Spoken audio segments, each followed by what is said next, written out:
أيها الناس اتقوا ربكم الذي خلقكم من نفس واحدة وخلق منها زوجها وبث منهما رجالا كثيرا ونساء واتقوا الله الذي تساءلون به والأرحام إن الله كان عليكم رقيبا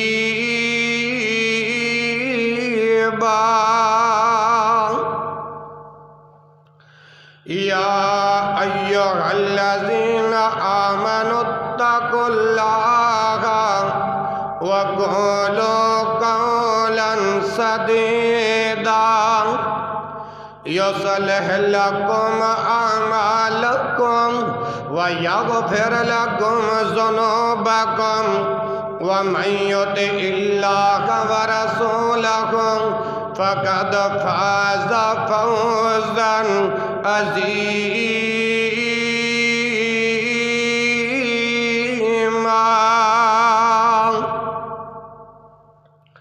يا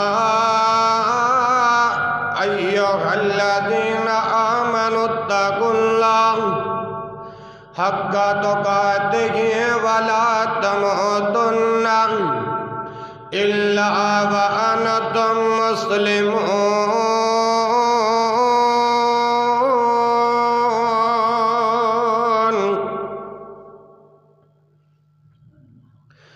أعوذ بالله السميع العليم من الشيطان الرجيم بسم الله الرحمن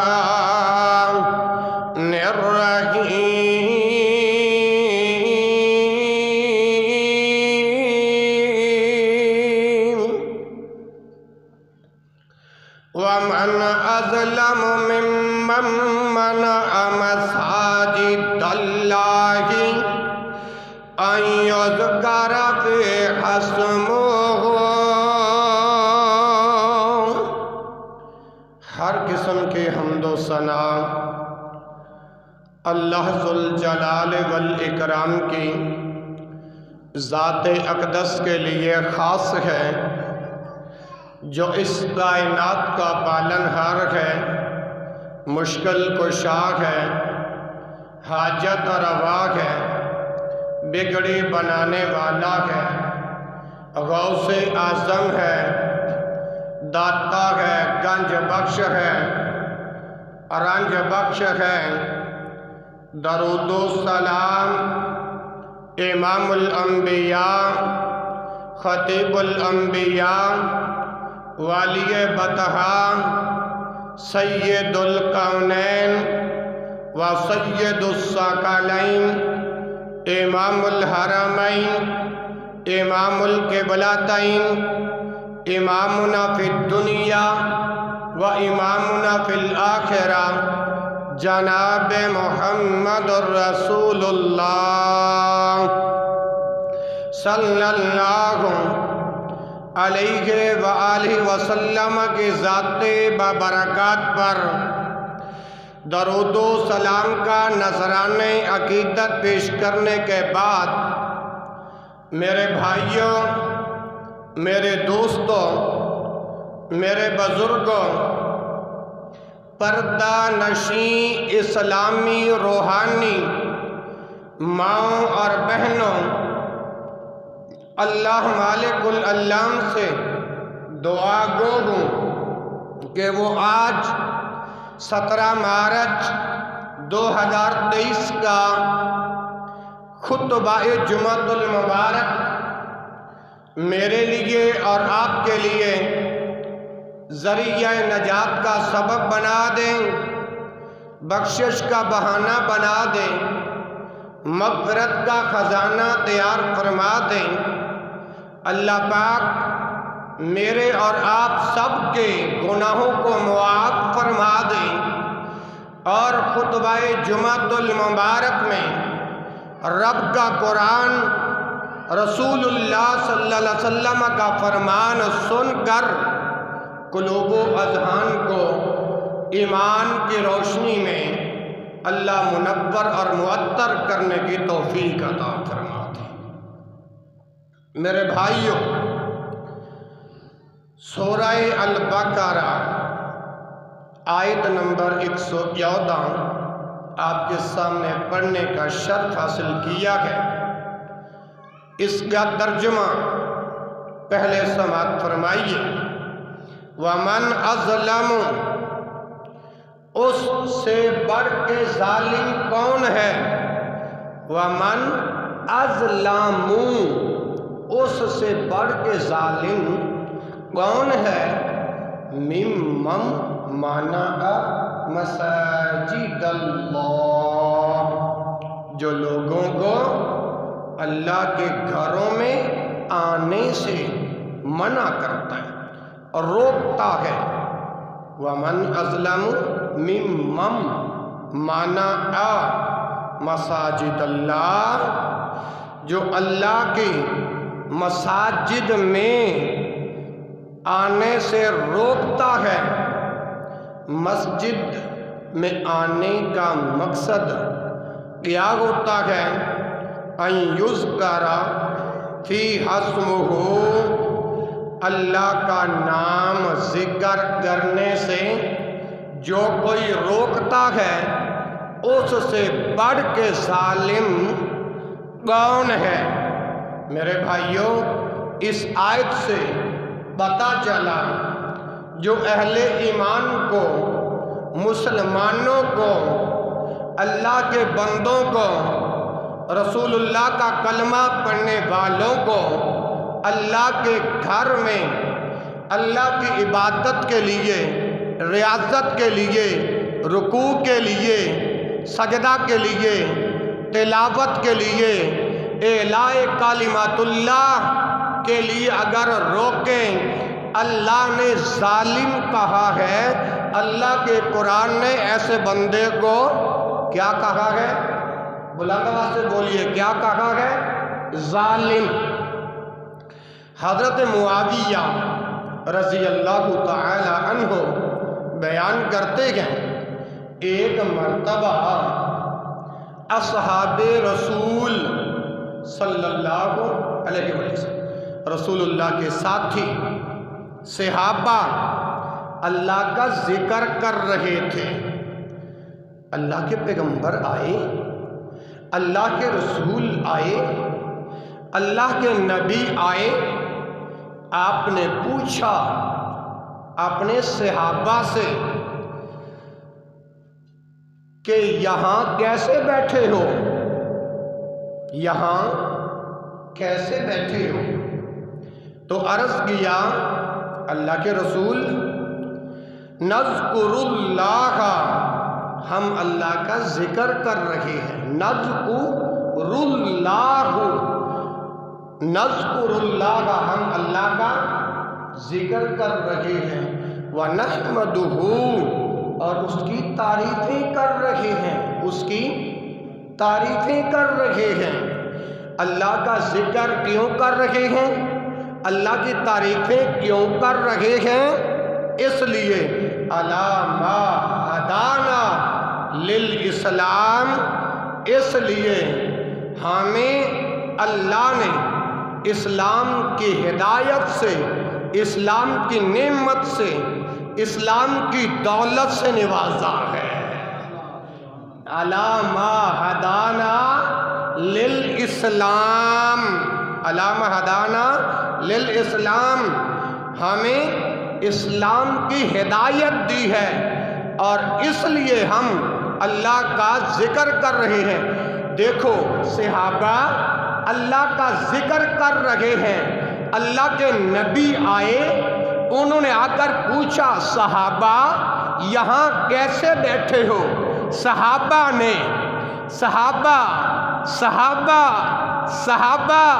نے رسول کو جواب دیا، نذکر اللہ ونحمدہ، علی ما ہدانا للاسلام، ہم اللہ کی تعریف اس لیے کر رہے ہیں، ہم اللہ کا ذکر اس لیے کر رہے ہیں کہ اس نے ہمیں اسلام کی دولت دے کر، اسلام کی نعمت دے کر، اسلام کی رحمت دے کر، اسلام کی ہدایت دے کر وَمَنَّ بِهِ عَلَيْنَا، ہم پر احسان کیا ہے۔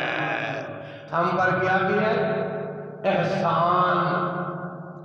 صحابہ نے کہا، صحابہ نے نبی کو بتایا، صحابہ نے یہ بات ان کے ذہنوں میں سمجھ آئی کہ ہم اللہ کا ذکر بڑھ چڑھ کے کریں، اللہ کی تعریفیں کریں کہ اس نے ہمیں اسلام کی دولت، اسلام کی ہدایت دے کر ہم پر احسان کیا۔ اسلام کی دولت کو صحابہ احسان سمجھتے تھے۔ ہم مَنَّ بِهِ عَلَيْنَا، ہم پر بڑا احسان۔ اس صحابہ نے تو نبی کا کلمہ پڑھا تھا نا، اس صحابہ کے دلوں کا تقویٰ دیکھو، صحابہ کے دلوں کا ایمان دیکھو، وہ اسلام کی ہدایت کو احسان سمجھ رہے ہیں۔ آج ہم نے بھی تو رسول کا کلمہ پڑھا، ہم اسلام کی نعمت کو کچھ سمجھتے ہوتے آج گھر آباد ہوتے، اسلام کی ہدایت کو اپنے اوپر احسان سمجھتے، آج ہمارے دلوں میں تقویٰ بھی ہوتا، ایمان بھی ہوتا، اور آج ہمیں در در کی ٹھوکریں دھکے نہ کھانے پڑتے، حتیٰ کہ اسلام کی دولت کو، ہدایت کو احسان سمجھتے تو آج اللہ کے گھر آباد ہونے تھے، اللہ کے گھر آباد ہونے تھے۔ اچھا توجہ، جب صحابہ نے رسول کو یہ جواب دیا تو اللہ کے رسول نے پوچھا، اللہ کی قسم کیا تم اسی مقصد کے لیے یہاں بیٹھے ہو؟ نذکر اللہ و نحمدہ علی ما ہدانا للاسلام وَمَنَّ بِهِ عَلَيْنَا، صرف اسی لیے بیٹھے ہو؟ اللہ کے رسول نے صحابہ کو قسم دے کر یہ بات پوچھی، قسم دے کر یہ بات پوچھی، عرض کیا۔ صحابہ کہتے ہیں ہاں، بات کو سمجھانا مقصود ہے۔ جب صحابہ نے یہ بات رسول کو بتائی تو رسول نے پھر صحابہ کو قسم دے کر پوچھا، اللہ کی قسم تم یہاں صرف اسی مقصد کے لیے بیٹھے ہو، اللہ کا ذکر کرنے کے لیے، اللہ کی تعریف کرنے کے لیے؟ صحابہ نے کہا ہاں۔ پھر میرے اور آپ کے دلوں کی بہار امام کائنات جناب محمد صلی اللہ علیہ وسلم نے فرمایا کہ میں تمہیں قسم اس لیے نہیں دی کہ تمہیں جھوٹا گمان کرو، میں نے تمہیں قسم اس لیے نہیں دی میں تمہیں جھوٹا گمان کروں، بلکہ ابھی ابھی آسمان سے میرے پاس جبریل آئے ہیں اور انہوں نے آ کر خبر دی ہے۔ کون سی خبر؟ وَأَنَّ اللَّهَ عَزَّ وَجَلَّ يُبَاهِي بِكُمُ الْمَلَائِكَةَ، اللہ تعالیٰ ملائکہ کے سامنے تم پر فخر کر رہا ہے۔ اللہ ملائکہ کے سامنے تم پر کیا کر رہے ہیں؟ بولو، فخر کر رہے ہیں۔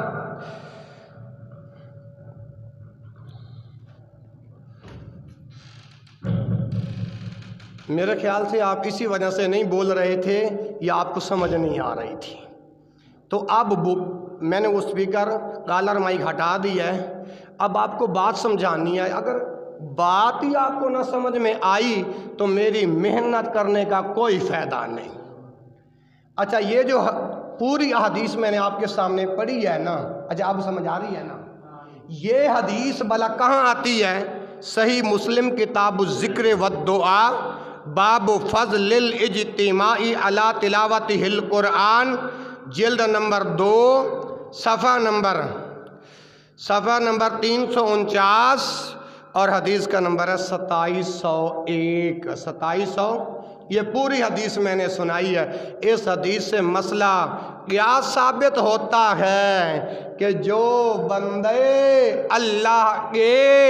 اللہ کا ذکر کریں، اللہ کی تعریف کریں، اسلام کو ہدایت سمجھ کر، اسلام کو نعمت سمجھ کر کہ اسلام نے ہدایت دے کر ہم پر بہت بڑا احسان کیا ہے، تو صحابہ اللہ کا ذکر کریں. رسول قسم دے کر پوچھے، واقعہ اسی مقصد کے لیے بیٹھے تھے؟ صحابہ نے کہا ہاں.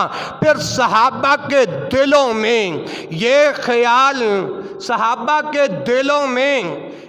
خیال نہ آئے کہ اللہ کے نبی نے ہم پر قسم کیوں ڈالی.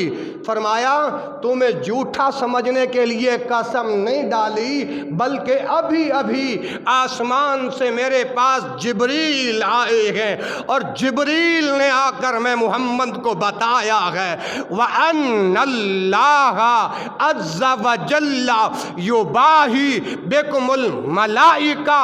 تم زمین پر بیٹھ کر اللہ کا ذکر کرتے ہو، تم زمین پر بیٹھ کر میرے رب کی تعریفیں کرتے ہو، اور میرے محمد فرماتے ہیں کہ اللہ آسمان پہ اپنے فرشتوں کو بلا کے تمہارا ذکر کر کے تمہارا نام لے کر تم پر فخر کر رہا ہے. اس حدیث سے ثابت کیا ہوا؟ اگر اللہ کے گھروں میں نماز پڑھنے آتے ہو تو نماز بھی رب کا ذکر ہے. اگر اللہ کے گھروں میں آؤ، قرآن پڑھو، نماز پڑھو، تو یہ رب کا ذکر. تم اللہ کے گھروں میں ذکر کرو. اللہ اپنے فرشتوں کے سامنے تمہارا یہ ذکر کرنے پر میرے رب فخر کرتے ہیں. اگر میرے رب سے ملائکہ کے سامنے اپنا فخر کروانا چاہتے ہو تو اپنی کمیاں دور کرو، کوتاہیوں کو دور کرو، رج کے لگاتار مسلسل میرے رب کا ذکر کیا کرو، میرے رب کی تعریفیں کیا کرو. لو جی، ایک حدیث مکمل ہو گئی.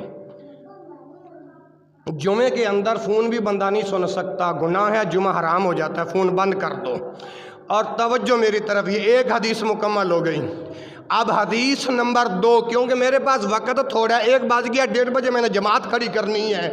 ابھی بڑی قیمتی باتیں، میرے پاس وقت تھوڑا ہے، مضمون لمبا ہے، مضمون طویل ہے. میں نے آپ کو مسئلہ سمجھانا ہے. اللہ کرے آپ کو مسئلہ سمجھ میں آ جائے. اگر مسئلہ سمجھ میں آ جائے پھر تو جمعہ پڑھنے کا فائدہ ہے، اگر مسئلہ سمجھ میں نہ آئے تو پھر جمعہ پڑھنے کا کوئی فائدہ نہیں. یہ ایک حدیث مکمل ہو گئی. آئیے دوسری حدیث. حضرت ثوبان رضی اللہ تعالی عنہ روایت کرتے ہیں کہ جب قرآن مجید کے اندر جو یہ آیت ہے نا، والذین یکنزون الذہب والفضہ، جب یہ آیت نازل ہوئی، ہم رسول اللہ صلی اللہ علیہ وآلہ وسلم کے ساتھ سفر کر رہے ہیں. یہ بات کون بیان کر رہے ہیں؟ میرے پیغمبر کا صحابی ہے. اس صحابی کا نام حضرت ثوبان ہے. خطبہ غور سے سنو. خطبے کے بعد میں کسی ایک کو بھی اٹھا کر پوچھ سکتا ہوں کہ میں نے دوسری حدیث کون سی بیان کی، پہلی حدیث کون سی بیان کی. اس لیے توجہ کے ساتھ یہ خطبہ سنو. میرا جی چاہے میں آپ میں سے، مجمع میں سے کسی ایک کو بھی اٹھا کر میں سن سکتا ہوں، لہذا توجہ سے سنو. اب حضرت ثوبان یہ بیان کر رہے ہیں، جب یہ آیت نازل ہوئی نا، والذین یکنزون الذہب والفضہ، تو ہم رسول اللہ کے ساتھ سفر کر رہے تھے. تو ہم کہنے لگے کہ والذین یکنزون الذھب والفضہ، یہ آیت سونا اور چاندی کے بارے میں نازل ہوئی ہے، سونا اور چاندی کے بارے میں نازل ہوئی ہے۔ اب جب یہاں تک بات پہنچی نا تو کہتے ہیں کاش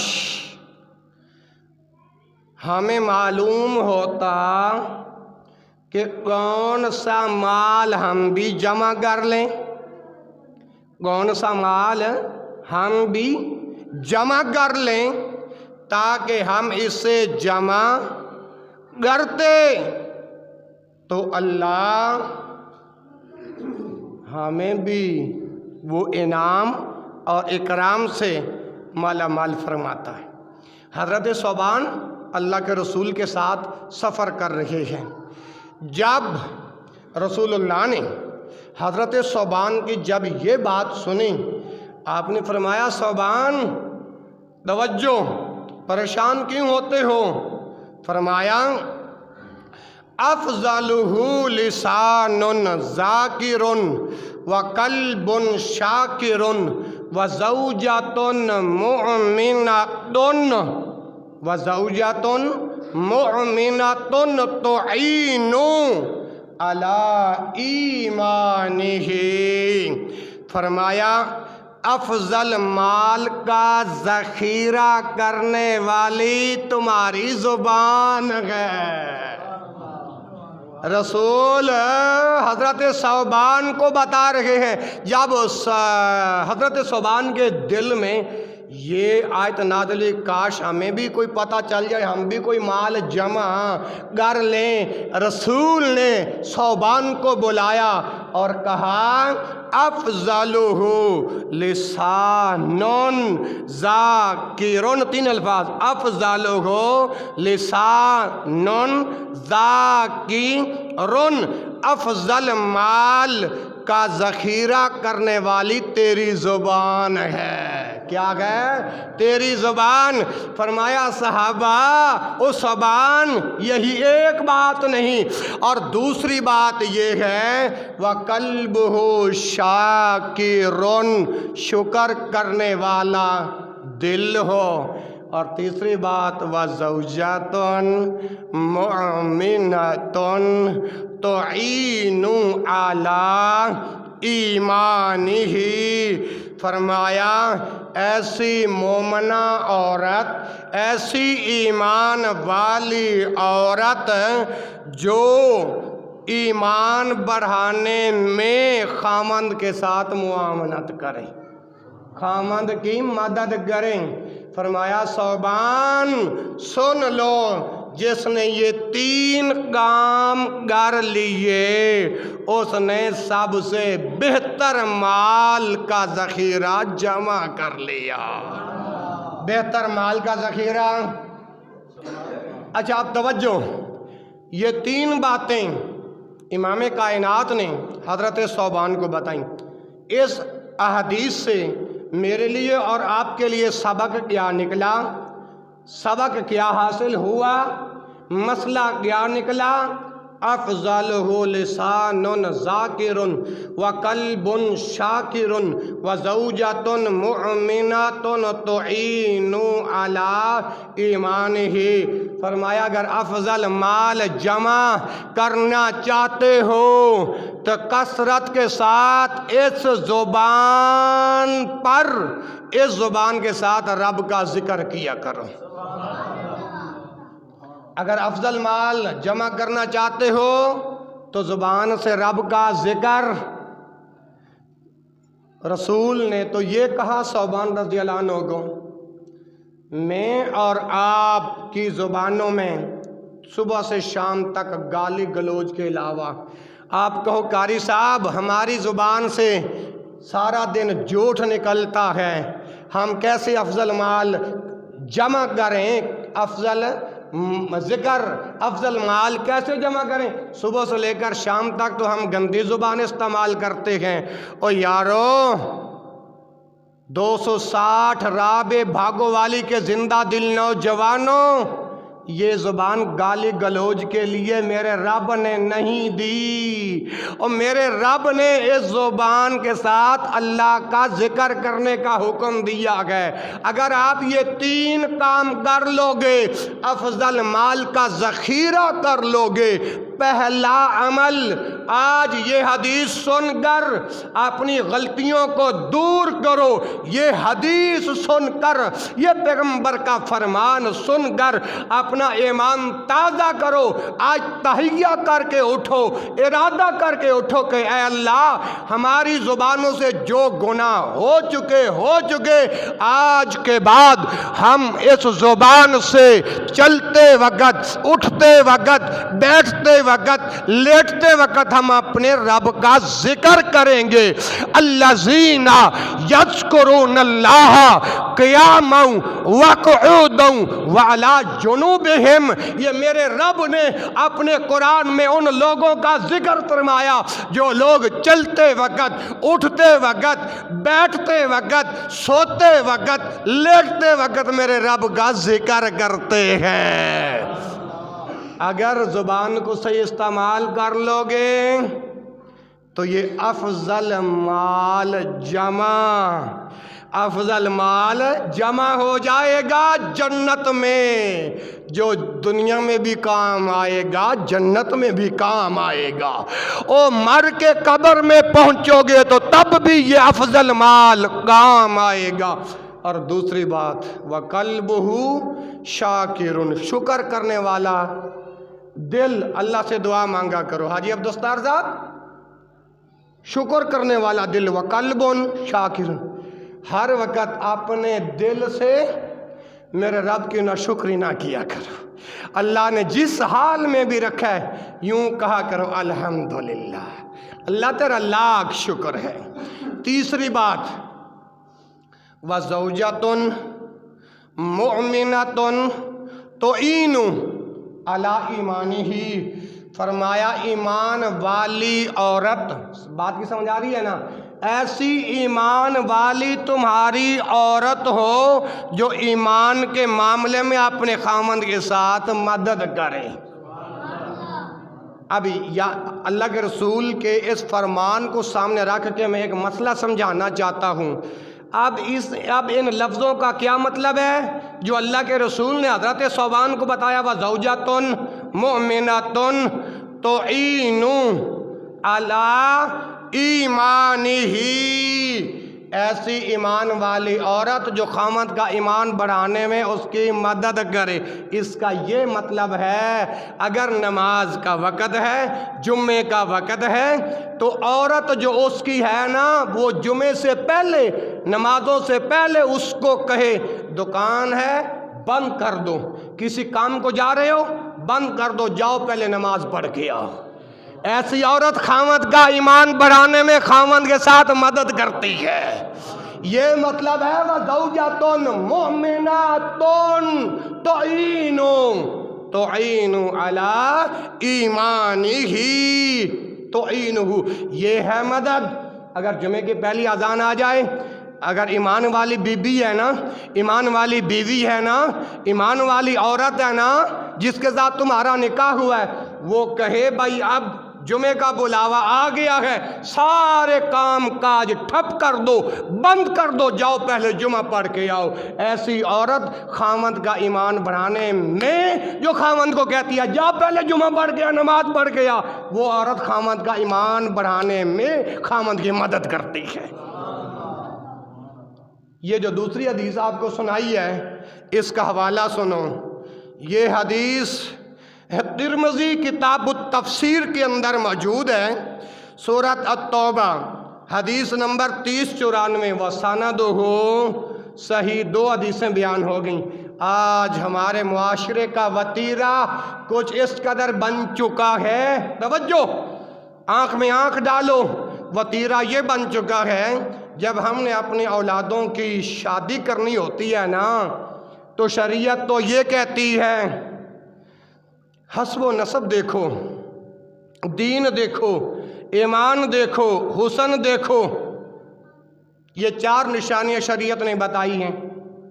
آج ہم اس کو پس پشت ڈالتے ہیں. ہم اپنی اولاد کے لیے ایسے رشتے ڈھونڈتے ہیں، کہتے ہیں جس کا رنگ سفید ہو. جس کا رنگ، بلند آواز سے بولو، جس کا رنگ. او میرے بھائیو، اس سفید رنگ کو کیا کرنا جس کو نہ دین کا پتہ، نہ ایمان کا پتہ، نہ شریعت کا پتہ، نہ موت کا پتہ، نہ آخرت کا پتہ. ہم جہاں یہ دیکھتے ہیں نا کہ جس کے ساتھ رشتہ کرنا ہے وہ کرتا کیا ہے، کہیں چرس تو نہیں پیتا، کہیں بھنگ تو نہیں، کوئی نشئی تو نہیں ہے، اور پھر دوسری بات دیکھتے ہیں اس کا گھر صحیح ہے. او میرے بھائیو، جہاں اپنی اولاد کے رشتے کرنے کے لیے یہ چیزیں دیکھتے ہو، وہاں سفید رنگ پہ نہ مرا کرو، اگر کالے رنگ والی عورت کیوں نہ ہو. اگر تم دیکھو یہ ایمان والی ہے، کیا ہے، حسب و نسب والی ہے، تو ایسی عورت کے ساتھ بھی اپنی اولادوں کے رشتے منتخب کر لیا کرو، کیونکہ وَزَوْجَةٌ مُؤْمِنَةٌ تُعِینُ عَلَىٰ ایمانہ کا اس وقت سبب بنے گا. ہم قرآن و حدیث سے بہت دور ہیں.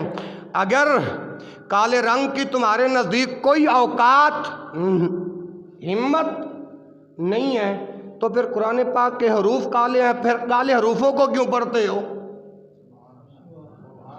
جو کالے رنگ سے تمہیں اتنی نفرت ہے، جی اس بی بی کے ساتھ یہ رشتہ نہیں منتخب کرنا کیونکہ اس کا رنگ کالا ہے، تو قرآن کے 30 پاروں کے حروف کالے ہیں. اگر کالے رنگ سے نفرت ہے، قرآن کے 30 پارے کے حروف، آیات، صورتیں وہ کالی ہیں. کالے رنگ اگر نفرت ہے تو قرآن کیوں پڑھتے ہو؟ وہ بھی تو کالے حروف میں ہے. آگے آؤ. ہم نے دیکھا صرف سفید رنگ پہ مرتے ہیں، اور کبھی اس کا ذکر سنا جو کالے رنگ کا بلال، زبان میں لکنت، نبی کے دین کا بانگا، کالا رنگ، فروخت ہوتا ہوا آیا، چلتا زمین پہ ہے. اس کے زمین پر قدموں کے چلنے کی آہٹ کی آواز اللہ کے رسول کو جنت میں سنائی دیتے ہیں. تو آج یہ دلائل سن کر یہ مغالطہ دور کرو، او کالے رنگ والی عورتوں سے بھی رشتہ منتخب کرو.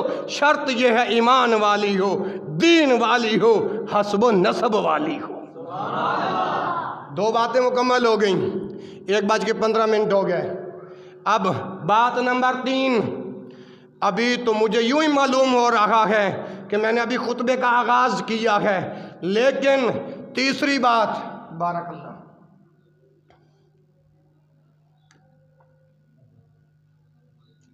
جو خطبے کے اندر آیت آپ کے سامنے جو میں نے پڑھی تھی، وَمَنْ أَظْلَمُ مِمَّنْ مَنَعَ مَسَاجِدَ اللَّهِ فِيهَا أَن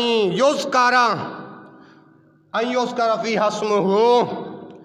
مسجدیں اس لیے بنائی جاتی ہیں ان کو آباد کرنے کے لیے، ان کو بلند آواز سے بولو، ان کو اس میں اللہ کا،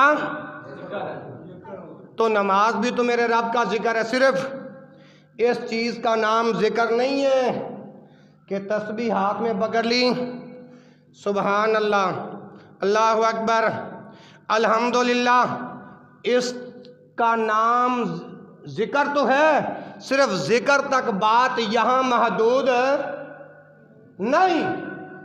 نماز پڑھو گے تو یہ بھی میرے رب کا ذکر ہے، نماز پڑھو گے تو یہ میرے رب کا. میں تیسری بار آپ سے کہلواؤں گا، نماز پڑھو گے تو نماز پڑھنا بھی میرے رب کا. 3 مرتبہ آپ سے کہلوایا، آپ کے دلوں میں یہ بات آ رہی ہوگی کہ قاری صاحب یہ کہاں لکھا ہے کہ نماز اللہ کا ذکر ہے؟ قرآن کہتا ہے اقم الصلاۃ لذکری، جو نماز پڑھتا ہے وہ میرا ذکر کرتا ہے.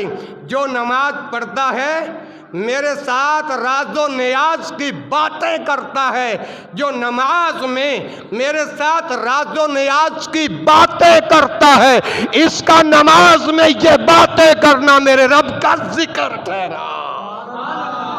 میرے رب کا کیا ٹھہرا؟ ذکر۔ اب چوتھی بات کرنے لگا ہوں۔ اللہ اکبر۔ سورۃ الجن آیت نمبر 18۔ سورۃ الجن آیت نمبر۔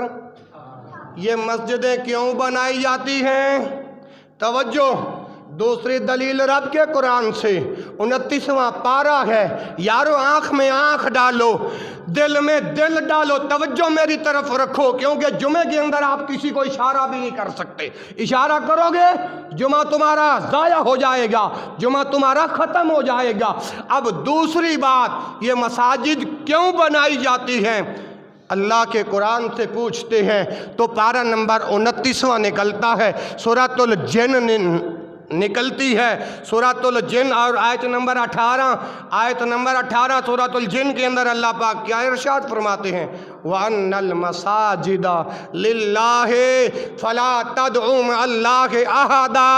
یہ مساجدیں اس لیے بنائی جاتی ہیں، وَأَنَّ الْمَسَاجِدَ لِلَّهِ، ساری کی ساری مساجدیں یہ اللہ کے گھر ہیں۔ پورے قرآن میں آپ کو کہیں یہ نہیں ملے گا کہ یہ مسجد اہل حدیثوں کی ہے۔ پورے قرآن میں آپ کو یہ نہیں ملے گا جاؤ پوری زندگی پوری دنیا پھر لو، کہیں آپ کو قرآن کی کسی آیت میں یہ لفظ نہیں ملے گا کہ یہ مسجد دیوبندیوں کی ہے، یہ مسجد بریلویوں کی ہے، یہ مسجد کسی اور کی ہے، یہ کسی اور کی ہے۔ قرآن کہہ رہا ہے وَأَنَّ الْمَسَاجِدَ لِلَّهِ، ساری کی ساری مسجدیں اللہ ہی کے لیے ہیں۔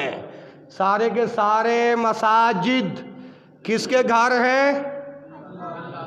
رب کے گھر ہیں۔ وَأَنَّ الْمَسَاجِدَ لِلَّهِ، اللہ کے لیے۔ اچھا، جب قرآن نے بتا دیا کہ یہ مساجد رب کے گھر ہیں تو پھر آج ہم تفریق کیوں ڈالتے ہیں؟ میں نے یہاں جمعہ پڑھنے نہیں جانا، یہ وہابیوں کی مسجد ہے، اور یہ تفریق کیوں ڈالتے ہو؟ قرآن کے حکم کی مخالفت کرتے ہو۔ آگے سنیے، اس مساجد کو بنانے کا مقصد میرے رب نے بتا دیا، فَلَا تَدْعُوا مَعَ اللَّهِ أَحَدًا، کہ اللہ کے سوا کسی اور کو مت پکارا جائے۔ مساجد کے اندر آنا ہے تو یہاں صرف اکیلے رب کو پکارنا ہے۔ جیسے میں نے رات بھی کہا تھا، یہ ڈجکوٹ کا علاقہ ہے، 260 رابع بھاگوں والی، تم ہم سب یہاں رہتے ہیں۔ اب ہم ساری مخلوق رب کی یہاں رہ رہی ہیں، تو یہاں کا ہمارا رب کون ہے؟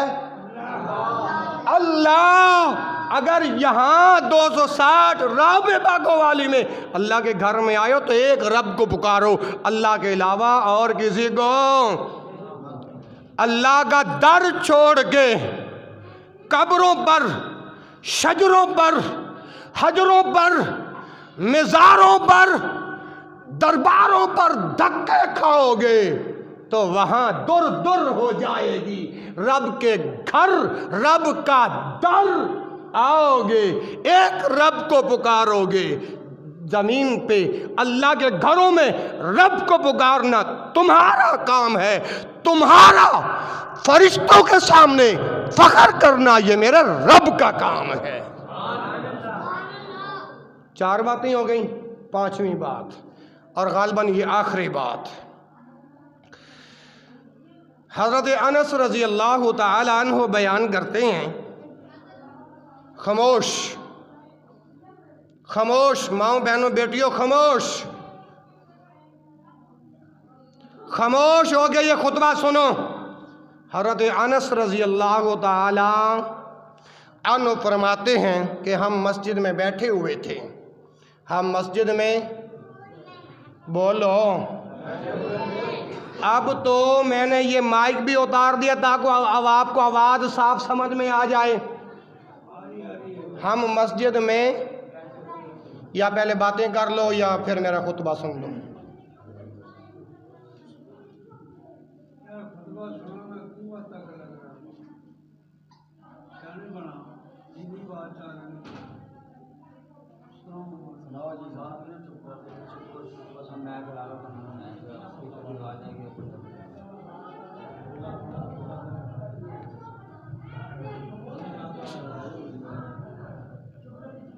میں بار بار یہی بات سمجھا رہا ہوں.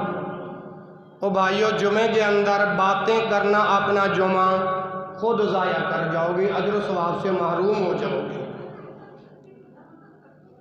چلو اللہ ہدایت نصیب فرمائے، اللہ سمجھ نصیب فرمائے. حضرت انس رضی اللہ تعالیٰ عنہ فرماتے ہیں کہ ہم مسجد کے اندر بیٹھے ہوئے تھے، ایک اعرابی آیا، بدوی آیا، دیہاتی آیا، اللہ کے گھر میں کھڑے ہو کر پیشاب کرنے لگا. کیا کرنے لگا؟ آواز نہیں ہے. کیا کرنے لگا؟ پیشاب. تو صحابہ کرام رضوان اللہ علیہ مجمعین اسے ڈانٹنے کے لیے آگے بڑھے. اللہ کے حبیب نے اپنے صحابہ کو روک دیا.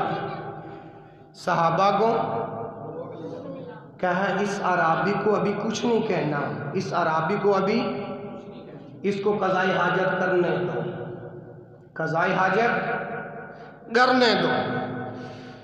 جب یہ اعرابی پیشاب کر کے فارغ ہو گیا تو اللہ کے رسول صلی اللہ علیہ وآلہ وسلم نے پانی کا ڈول منگوایا. پانی کا ڈول منگوا کے اس پر بہا دیا اور اس اعرابی کو اپنے پاس بلایا. بلا کے فرمایا ان هذه المساجد لا تصلح لشيء من هذا البول ولا القدر. فرمایا ان هذه المساجد، یہ مسجدیں بول و براز کرنے کے لیے نہیں اللہ نے بنائی. اچھا، مسجد کا مطلب کیا ہوتا ہے بتاؤ گے؟ مسجد کا معنی کیا ہے بتاؤ گے؟ ہے پتہ آپ کو؟ اور نہیں پتہ تو پھر سن لو. مسجد کا معنی ہے سجدہ کرنے کی جگہ، سجدہ کرنے کی. اس اعرابی نے پیشاب کیا، رسول نے پانی کا ڈول منگوا کے بہا دیا. اس کو پیار سے سمجھایا ان هذه المساجد لا تصلح لشيء من البول ولا القدر. یہ مسجدیں سجدہ کرنے کی جگہ ہیں، بول و براز کرنے کے لیے. رسول نے دوسری بات سمجھائی انما ہی لذکر اللہ عز وجل والصلاۃ وقراءۃ القرآن. اس بدوی کو رسول نے سمجھایا، بتایا انما ہی لذکر اللہ، یہ مسجدیں اللہ کے ذکر کے لیے بنائی جاتی ہیں. والصلاۃ، یہ مسجدیں 5 وقت کی نماز پڑھنے کے لیے بنائی. انما ہی لذکر اللہ والصلاۃ وقراءۃ القرآن، یہ مساجد اللہ کا قرآن پڑھنے کے لیے بنائی جاتی ہے. جب رسول نے اس اعرابی کو پیار سے جب سمجھا دیا تو رسول کے اس اخلاق پر میرے اور آپ کے جیسا ہوتا سوٹا اٹھا لیتا کہ اس کو مسجد کے آداب کا نہیں پتا. ایک تو عربی وہ بدوی ہے، اس کو مسجد کے آداب کا نہیں پتا، اس کو مسجد کی تمیز نہیں. رسول نے کتنے پیارے انداز سے سمجھایا.